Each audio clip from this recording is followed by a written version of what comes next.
Good morning, children. I welcome you all for the social class. This session, we are going to continue our discussion of Unit 3, Emergence of New Kingdom of South India, later Cholas and later Pandyas. Last week, we seen about later Cholas, and this week, we are going to see about later Pandyas. Okay? Before going into this section, let us have a recap of what we learned in the last week. We discussed about the later Cholas. The Cholas were the one among the well-known Tamil king in the South India. They had elaborate state structure, exclusive irrigation work, and constructed a vast number of temples. And also we learned about the powerful ruler of Chola kingdom. And today we are going to see later Pandyas. Okay.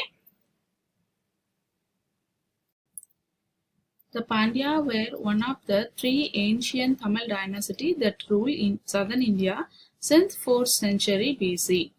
Capital for them is Korkai, but later the capital was moved to Madurai. Madurai was a great center for culture. The Pandyas expanded the kingdom and controlled the district, which were known as Madurai and Tirunelveli. Okay, and Tamil Nadu is divided between the Pallavas and Pandyas.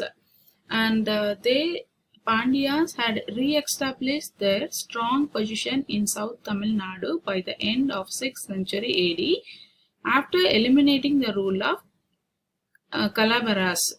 But they could not resist the rising power of later Cholas who ruled South India from 9th to 13th century. So therefore, taking advantages of the decline of Chola power, the later Pandyas re-established their authority. Their rule continued until 16th century. Okay, we'll see the revival of Pandya kingdom from 600 to 920. Kadukan recovered Pandya territory from the Kalavaras towards the close of 6th century. He was succeeded by two others, that is Arikesari Maravarma and Paranthaka Nedunjadayan. Arikesari Maravarma is the first strong Pandya ruler who assigned the throne in 642. He was a contemporary of Mahendravarma I and Narasimhavarma I. Arikesari Maravarma is identified with the Kan Pandyan, the persecutor of Jain. After Arikesari, the greatest of dynasty was Parankatha Nedunjadayan. He was the donor of Velvikudi plates. And this Paranthaka Nedunjadayan want to expand his territory, so he want to include Tanjavur, Tiruchirappalli, Salem and Coimbatore. Nedunjadayan's successors are Srimar Srivallabha and Varaguna too. Later, they could not face the rising Chola dynasty under Paranthaka I. And Paranthaka defeated the Pandyan king Rajasimha II, and this makes the Pandya kingdom to be end. Next, we are going to see about rises of later Pandyas. In this, the Chola viceroyalty became weak in Pandya country after the death of Adi Rajendra, the last king of Vijayalaya family, and eventually the Pandya kingdom could emerge as the only leading Tamil dynasty in the 13th century. Madurai continued to be their capital and Kayal was their port. The famous traveler Marco Polo visited Kayal twice in 1288 and 1093. And this Marco Polo is telling that the port Kayal was full of ships from Arabia and China and bustling with business activity. And he hailed the Pandya king as the richest and the most splendid province in the world. He also said that it produced most of gems and pearls that are found in the world. In his travel account, he recorded the incident of Sati and the polygamy practiced by the king. Now we will see the illustrious ruler of second Pandya kingdom, who was Sadayavarma Sundarapandiyan. He has ruled from 1012 1251 to 1268. In his period, he brought the entire Tamil Nadu under the rule which he extended up to Nellore in Andhra. The Chera ruler, the chief of Malanadu, paid tax to Sundarabandyan. In the war at Kannanur, Sundarabandyan defeated Someshwara. Sundarabandyan succeeded in establishing his authority over the chieftains of Kadalur, Kanjipuram in north, and Tamil Nadu, Arcad, and Salem in western region.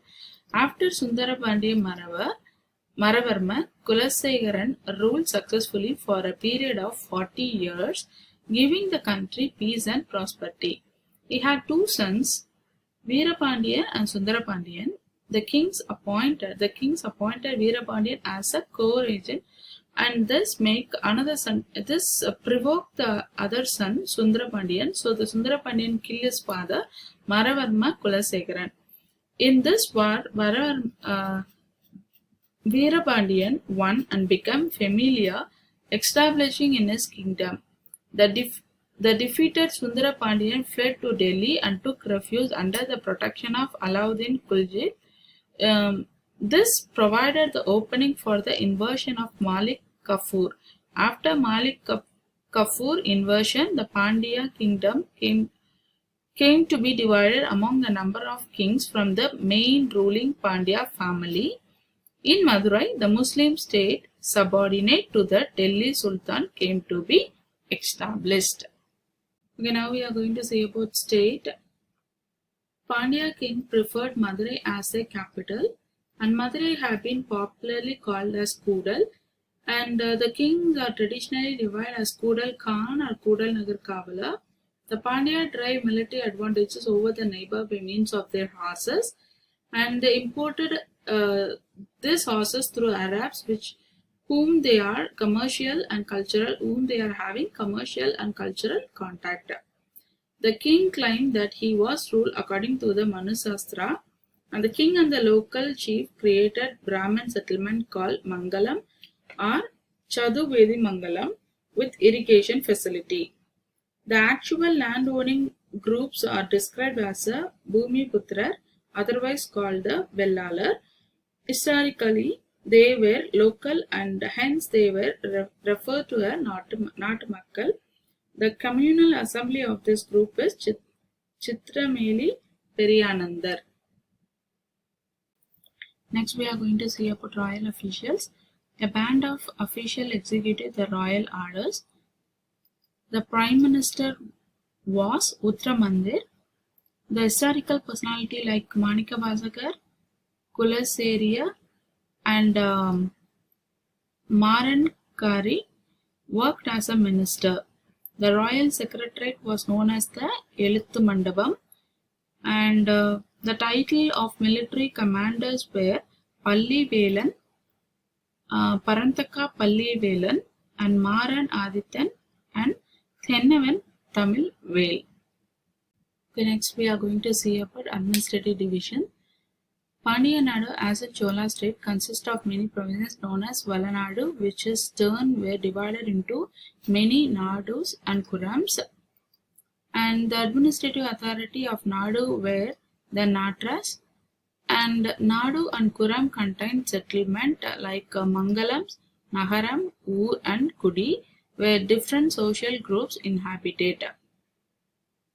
And the next is about village administration, and inscriptions from Mannur, now in Tirunelveli district, date AD 800 provides an account of village administration. It looks similar to Chola governance that include village assemblies and committees. Both civil and military power were taken over by a particular person or the same person. Okay. And next is about irrigation. The Pandya rulers create a number of irrigation sources on either sides of the river Vaigai and Tamrabarni. Channel leading to the irrigation tanks were built. In southern Tamil Nadu, like the Cholas, Pandyas introduced the new irrigation technologies. irrigation works were done by local administrative bodies, local chiefs, and local officers. Repairs were mostly undertaken by local bodies. Sometimes traders also dug out the tank for irrigation. And next we are going to see about religion. In this, Pandyas extended patronage to Vedic practice, and Velvikudi copper plates as well as the inscription sources mention the ritual like Ashwamedha Yaga, Hiranya Garbha, and Vajrabeya Yaga, conducted by every great Pandya kings. The impartiality of the rulers towards both Saivism and Vaishnavism is also made known in the invocatory portions of the inscriptions. Temple of both sectors were patronized through land grant, tax exemption, and renovations. The great Saiva and Vaishnava saint Nayanmak and Alva combined contributed to the growth of Tamil literature and scriptural enlightenment. The period was marked by ancient religious conflict. The Bhakti movement of the time promoted the heterodox scholars for the debate. Many instances of the debate of Buddhists and Jains in such debates are mentioned in the Bhakti literature. The Pandya king of the period supported and promoted Tamil and Sanskrit. Now we are going to see about temples. In this, medieval Pandyas and later Pandyas did not build any new buildings but maintained the existing temples, enlarging them with the additions of gopuras and mandabas. The monolithic mega-sized ornamental pillars are unique features of the medieval Pandya style.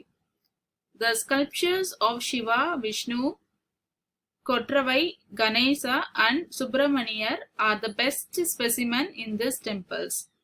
Pandya special patronized the historic Meenakshi temple at Madurai and kept expanding its premises by adding gopuras and mandabas. And the last topic we are going to see about the trade. In Kayal, there was an agency established by an Arab chieftain by the name Malikul Islam and Jamaluddin.